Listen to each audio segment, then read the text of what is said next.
Hi guys, thanks for tuning in to another video on ForgottenWeapons.com.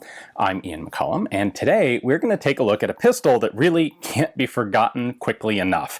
This is the US firearms company ZIP-22, and these were on the market only briefly. They were produced for about 1 year before they completely destroyed USFA as a company, which is really a shame because prior to this piece of garbage, USFA was known as the manufacturer of, almost without argument, the highest quality single-action army reproduction guns on the market. They were really sought after. In the wake of USFA completely dissolving, they have become even more sought after now. Their used prices are kind of astronomical in some cases, and it's all the fault of this plastic-framed piece of junk. So we have to first look at, what on earth happened? Well, the answer is USFA was owned and run by a guy named Doug Donnely, and it really was his personal company, and he ran it that way. And he had USFA as a company, when they were making single-action armies, was kind of known for promising things and then never really delivering on them, and having weird ideas for new products that they ought to offer that they sometimes did and sometimes didn't, rainbow-colored single-action armies, that sort of thing. And this really was just kind of figments of Donnelly's personal preference.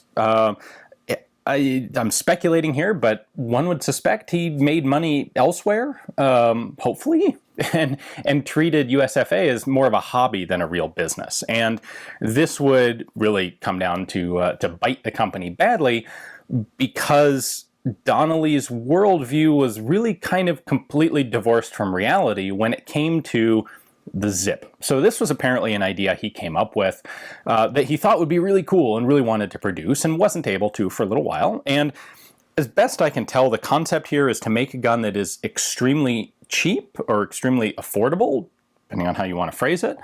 Modular, make this whole system based around a really inexpensive base gun. Well, okay, there can be justification to that. The problem was this gun is an absolutely terrible design, and they just don't ever work, which you can discover if you go look up virtually any YouTube video on these things. So what we're going to do today is we're going to take a closer look at this one. We're going to take it all apart. I'm going to show you exactly why it doesn't work, which really doesn't take a rocket scientist or even a firearms engineer to figure out. This was reputed to be designed to be one of the safest guns on the market, and it turns out to be one of the least safe guns on the market, and I'll show you why. And then tomorrow we're going to go out and take this thing to the range and see how it shoots for us. And more interestingly, because I'm pretty sure it won't, we're going to try getting some high-speed footage of malfunctions, because that should be pretty interesting. So without further ado, let's go ahead and take this piece of garbage apart. First question you have to answer with this thing is, which end is forward? And that is this end. The next question you have to answer is, how do I hold this thing? And I will be honest, this is the first time I have ever actually picked up a gun and been legitimately unsure how you're supposed to hold it. I've handled guns that were awkward. I've never before handled one where I really honestly was not sure how I was supposed to hold it. And the answer is, trigger finger goes here, middle finger goes here, thumb wraps around the back, and your palm kind of sits in the back like that. That does actually let you get a sight picture. This is kind of like holding a 2x4, maybe a little less comfortable than a 2x4 because it's got some blocky protrusions on it. You'll notice that your finger is pretty close to the ejection port here, and that apparently can result in brass hitting you in the hand and being uncomfortable. If you hold it left-handed, it is remarkably actually better because you're less likely to hit yourself with the ejecting brass. You'll notice here, though, that this particular one has a couple of accessories on it, including a belt clip. Well, with that belt clip, this grip is big enough that the tip of my index finger just barely gets to the trigger. So some people, actually, that I've talked to, prefer to hold it like this, and it's actually almost seems like maybe it's designed with that in mind, and use the middle finger to pull the trigger. So that's how you actually hold the thing. I find it rather goofy that I even have to discuss, in a serious manner, how are you supposed to hold it. Moving on, however, we do have a couple of controls. There is a magazine release here at the back. Push that in and pull out the magazine. These were shipped with Ruger 1022 10-round rotary magazines. In theory, they will take other sorts of 1022 magazines. There you go. You can get the extended magazine in there. That actually sort of makes it easier to hold because it gives you a little more to grip with your bottom two fingers. But apparently the majority of these larger magazines simply don't feed fast enough to keep up with the cyclic rate or the bolt velocity on this thing. So we'll touch on that when we take it apart. There is a crossbolt safety here in front of the trigger. So that's safe. When the red's exposed, that's the fire position. There is, this thing was intended to be like the world's safest firearm. And in mechanical terms, that's not, they didn't necessarily fail on that. This thing won't fire if you drop it. It's got a very good drop safety to it. It's got this really kind of unusual safety to it where if you cock the thing halfway, and by the way, these two lugs on the front are your cocking handles. If you cock it part way, you can get it in a position right here where the trigger is locked and in theory it's completely safe even if there's a round in the chamber. And apparently, allegedly, this was deliberate and it was intended as like sort of a child safety lock where you could leave the gun loaded and no child could actually manage to fire it because of this striker block once it's been halfway charged. In order to release that, what you do is actually fully charge the thing, and then it can actually fire. So you half cock it like that, and it locks the thing up. I don't know, maybe that's an interesting idea. I mentioned that this is in fact a particularly dangerous gun. That's because of this cocking system. In order to load it, what you're actually supposed to do is put in a loaded magazine and then put your finger here and push back on these bars to charge the pistol. So you're literally putting your finger right at the muzzle. Very easy to get your finger in front of the muzzle. This is a terrible idea. It is not mechanically unsafe, but it is, as a practical and human factors sort of idea, incredibly unsafe. Now you'll notice there are two of these things and they're different lengths. This one is labeled zip load, and this one is labeled zip restrike.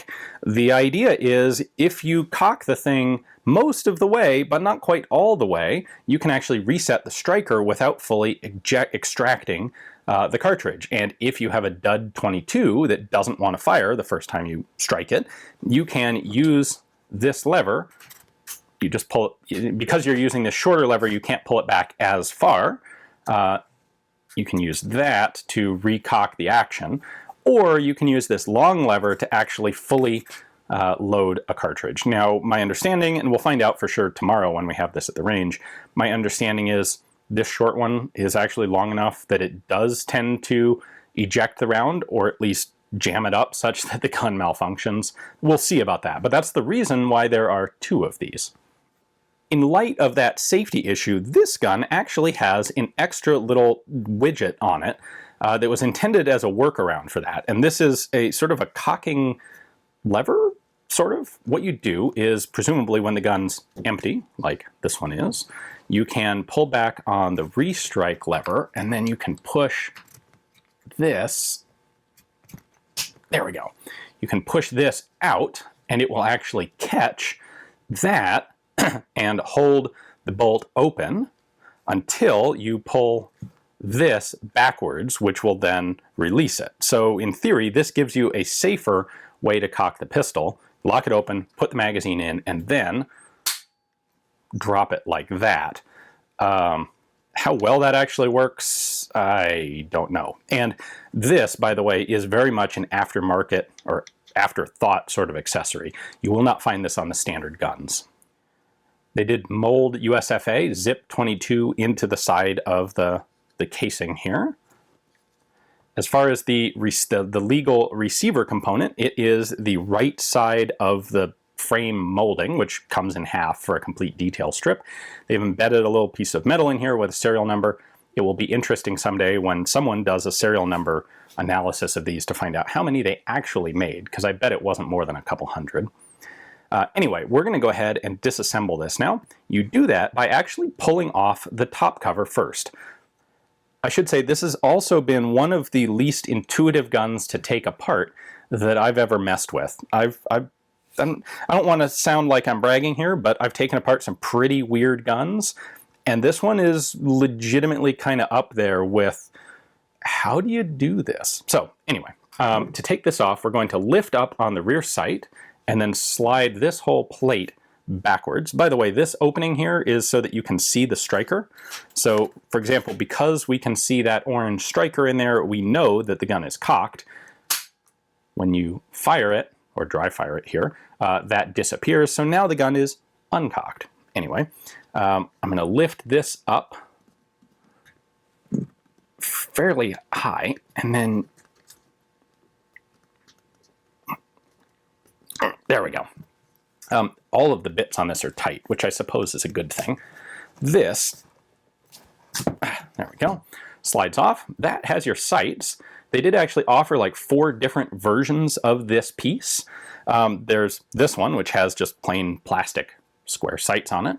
There was one that you could apparently either came with or could attach to standard pattern Glock sights. So if you wanted like good night sights for some inexplainable reason. They made one actually made out of a luminous plastic, one of those things like you put in the light for 5 minutes to charge it up and then it'll glow in the dark. Well, they made an entire top cover with sights out of that so that in theory you could see it in the dark. That's an interesting idea. They made a top cover with Picatinny rail in it, and this they legitimately did. This is kind of a clever idea. There are 8 screw holes, threaded screw blocks in the body of the gun, and there are matching holes in this railed top element. So you slide this in and then you can actually screw it down, and in theory you should have a pretty darn stable mounting point for any sort of red dot that you want to put on there. And they even made one other like this that was sort of a reverse Picatinny that was, I kid you not, intended to allow you to hang this thing off of the bottom rail on the handguard of a carbine. Now, doing that would legally require registering this thing as a short-barreled rifle, and it would gain you literally nothing. However, let me read you what the manual says about that. All right, I'm not kidding you. This is the actual manual that came with the gun. Attaching an additional weapon system opens up ZIP operators to the world of special operations. Only possible now with the ZIP SBR, trademark. Why use a duty round when less force will do? Or test that object in the middle of the street. And performing a mag change isn't so bad now, leaving you a viable option. So you're supposed to hang this off the forend of a carbine, like that, so that if you have to shoot somebody while you're doing a magazine change, you can shoot them with this. Or you can consider .22 rimfire to be a less lethal cartridge. This, by the way, is a terrible legal idea. .22 rimfire is absolutely lethal force. Although I suppose if fired from a gun as unreliable as this thing, maybe you could consider it less lethal. So anyway, enough digression there. We'll leave this off to the side. The next step for disassembly is to remove this spring. This is the striker recoil spring, or the striker spring. There are 2 other bolt recoil springs in this gun. So it's a little .22 with no less than 3 recoil springs. Now, lest I forget, this is also kind of cool. They did actually mount your disassembly hex wrench in the top cover. So it's underneath and it's always there with the gun. And then this acts as a barrel wrench, which we'll get to in a minute. So that's a clever element. Instead of using that wrench, I'm going to use a little better one. What you're supposed to do is get a wrench in this little notch right here, and then push it forward. You have to push it forward and then lift it up. And if you don't do it carefully, the recoil spring will go flying across the room. So back is pretty easy, relatively easy. lifting it up then is a little tricky because you don't really have anything to grasp on to do it. Let me get a different wrench and try that. All right, let's try this again the other way. Come on. Ooh, there we go. There we go. All right. So I've got it partially lifted out, and now I can, whoop, there we go, carefully remove the striker spring, its guide rod, and this little plastic retaining piece that goes on the back. Next up, we need to remove the back plate here. We're going to do that by taking out this socket head screw right there. All right, screw comes out. Then you can pivot this piece off the back of the frame. Now we've got access to the bolt. You would think the bolt just slides out the back. You would be wrong. First, we're going to take out the striker, which is a little tight. That's right there. There we go, that comes out. By the way, well, we'll cover this in a minute. That's the striker. Now, to take out the actual bolt, we first have to take off these two cocking rods, and we're going to do that by unscrewing those two socket head screws in the back of the bolt. What's going to happen here is that screw connects actually into a steel rod that this thing extends all the way back as a steel rod, and there's a recoil spring located around each of these two bars. So I have to fully unthread each of these. They will be under a little bit of spring tension when I get that thing all the way out. So they'll kind of pop off. There we go. So there's that one. There we go. Now that one comes out. These can be interchanged, by the way. So if you're left-handed and you want to have the restrike one over here and the charging one over here, you can do that for all the good it'll do you. Now, lastly, we can finally pull the bolt out. Pop! There is the bolt. Next, we can take the barrel out.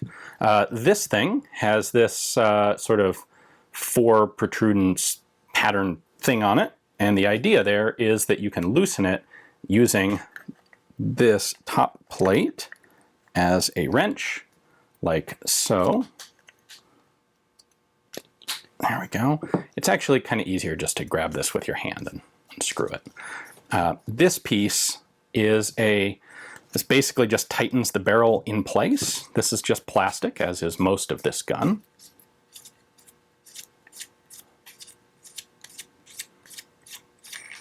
There we go. This is just a retaining nut, really. That's the barrel. We can now shove the barrel out. There's a plate, a mounting plate in here. There we go. So there's the barrel.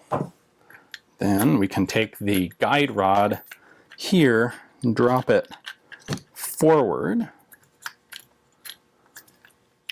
Somehow, come on. This should be able to drop through the hole for the barrel. Yes, there we go. There's the guide rod, and then there's this guide plate. Now, in theory, we could take this apart farther by taking out the rest of these screws and popping the two parts of the frame apart, but we're not going to do that. Instead, we're going to look at why this gun sucks so badly. And the reason comes down to a couple of things here. So first off, this is our striker. That little tab there pokes through that hole.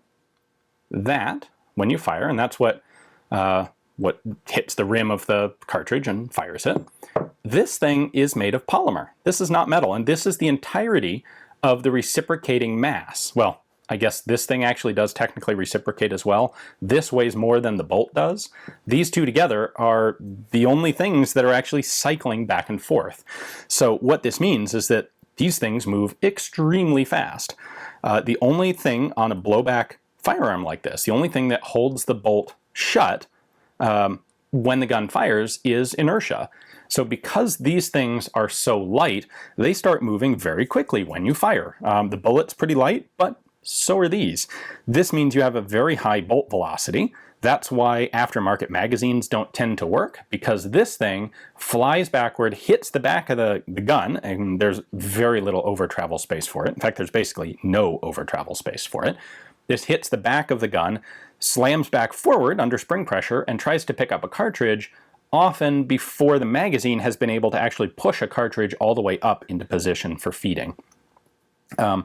This is also why these guns occasionally have ruptured cases, because this will start moving and open up while there's still enough pressure in the chamber to blow open the side of the .22 cartridge case as it starts to pull out the back. There is, in addition, a big helper here is the fact that there is neither an extractor nor an ejector on this gun. In theory, with a blowback piece like this, you can get away with not having an extractor, because chamber pressure will push the cartridge case backwards out. However, the extractor does tend to do something useful even in those guns, and that is control the position of the case to make sure that it cleanly ejects out of the gun. Well, on this, not only is there no extractor, the only thing functioning remotely as an ejector is the tip of the striker right there, kind of vaguely pushing up on this side of the cartridge case to kick it out. So this thing is going to have poor extraction, poor ejection, and you combine that with a very high bolt velocity, and you get an obvious recipe for a huge number of malfunctions, which is exactly what these guns are best known for. That being said, I do want to point out that this design does meet a lot of what Donnely apparently wanted the gun or envisioned the gun to be. If you look at this, all of these parts, this thing is now field stripped here. Nothing in here is even a remotely expensive piece to make. You have polymer molded bits like these. Your barrel even is a very simple piece with a polymer sleeve over it for this threading. A very simple stamped or laser cut plate there. Some basic machine screws, some more polymer, very simple round rods. This would have been this thing is the most expensive part to make, and this was clearly cast. This would have been an extremely cost-effective gun to make, as long as you could be sure that you would sell them in like the tens of thousands. That's, of course, where the problem was. A couple other quick things I want to touch on. First off, these sold for I think about $100 when they were new. They're about double that right now. They did also come out with a very limited number of 22 Magnum single-shot adapters, which unfortunately we don't have to show you here. They also had plans for a bunch of other things, like, for example, this SBR shoulder stock assembly thing that was there it is right there, the Battle Zip Survival SBR with a little pocket or a little compartment in the side for first aid stuff, and then you can fit your non-functioning .22 caliber zip pistol here on the front, or extra cool, you can turn it around to protect the muzzle while it's in storage. You can get zip t-shirts and such. I think those are the main ones. The SBR fitting, they never actually released these. There's another picture of it on the bottom. There is the upper accessory rail that you could use to hang this off the bottom of a carbine, and then there are the other standard top rail bits. When these accessories were available, interestingly, they actually sold the accessories through Amazon, not direct through the company. Creative, interesting, I suppose. And just to show you, there's the thing cycling. This has a really heavy trigger, has a really heavy, these springs in the action are very heavy because that's what it's entirely relying on to stay closed when it fires, to varying degrees of success. Well, there you go. That's how the insides of this thing go together. I think you can probably see now why it doesn't work and why you don't want one.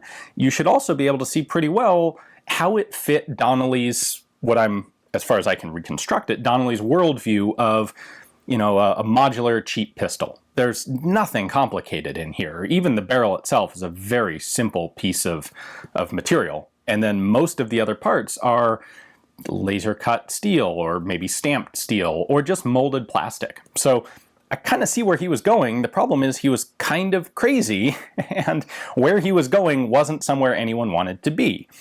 Now, as for the ultimate repercussions to USFA, Donnelly's original plan, as best I can reconstruct it, was to take a 2-year hiatus from manufacturing single-action armies to produce this.